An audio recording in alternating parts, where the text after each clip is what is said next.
The Ponte Vecchio, we know it's old, spans the Arno River in Florence, Tuscany. But the thing everyone notices first, those buildings. Right. Built directly on the bridge. It makes it feel, I don't know, like a street floating over the water. Ever wonder why they put shops right there in the first place? That's a great starting point. And yeah, it ties into its really long and frankly turbulent history. What's fascinating is how many times it's been destroyed and rebuilt.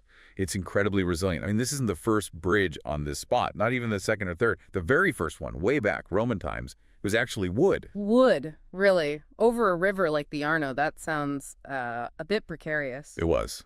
And predictable results followed. Its first recorded destruction wiped out by a massive flood in 1117. So they rebuilt it, this time using more stone, trying to make it sturdier.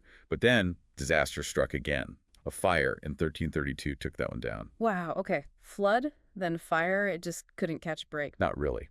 But Florence clearly needed this crossing. So the bridge we see today, the current structure, that was finished in 1345. They really engineered this one to last, learning from past failures. Think about that commitment, rebuilding time after time. It tells you just how vital this bridge was for the city. It really does. Like, the city's pulse depended on it. Okay, so the structure evolved, but what about those shops? That's such a defining feature. You said their purpose changed.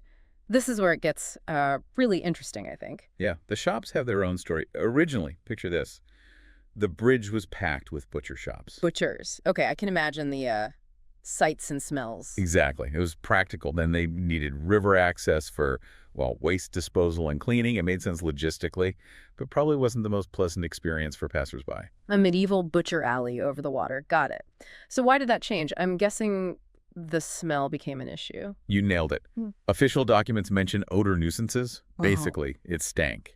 So in 1593, Ferdinando I de Medici made a decision. He essentially evicted the butchers. The move was partly to, clean things up, make it nicer, especially since the Vasari Corridor went right over the top. We'll get to that. This decision totally transformed the bridge's character. From butchers to Yeah. what's there now? Today, it's almost entirely jewelry stores. Gleaming, expensive jewelry shops, plus a few art dealers and souvenir vendors.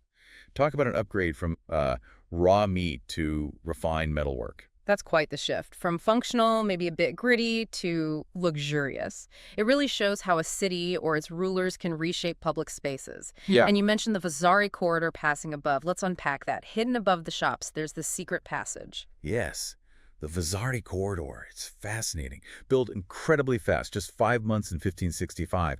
It sits on the second level, like a hidden layer above all those shops. Its whole purpose, a private walkway for Duke Cosimo I de Medici. A private walkway, so he could avoid the public. Precisely. He wanted to move between his home, the Petit Palace, and the government offices in the Palazzo Vecchio without dealing with the streets. Securely, privately, and unseen. So he's walking between his palace and his office, passing through the Uffizi Gallery, which was basically his private collection. Then all while people are just milling about on the bridge below. Exactly. Talk about power and privilege, right? It connected Palazzo Vecchio and Palazzo Pitti, giving him this elevated secret route.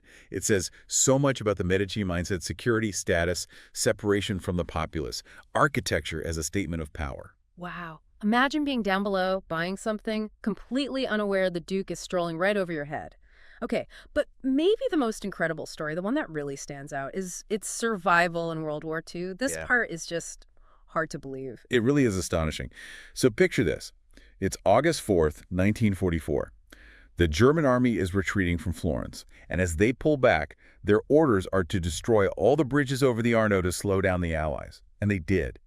Every single other bridge in Florence was blown up, reduced to rubble. Every single one. Every one, except the Ponte Vecchio. It was specifically spared. Spared? How? Why? Amidst all that destruction? Well, the most common explanation, the one you hear repeated often and cited in many histories, is that it was saved by an explicit order from Hitler. Hitler himself ordered it saved. That's the claim. Yeah.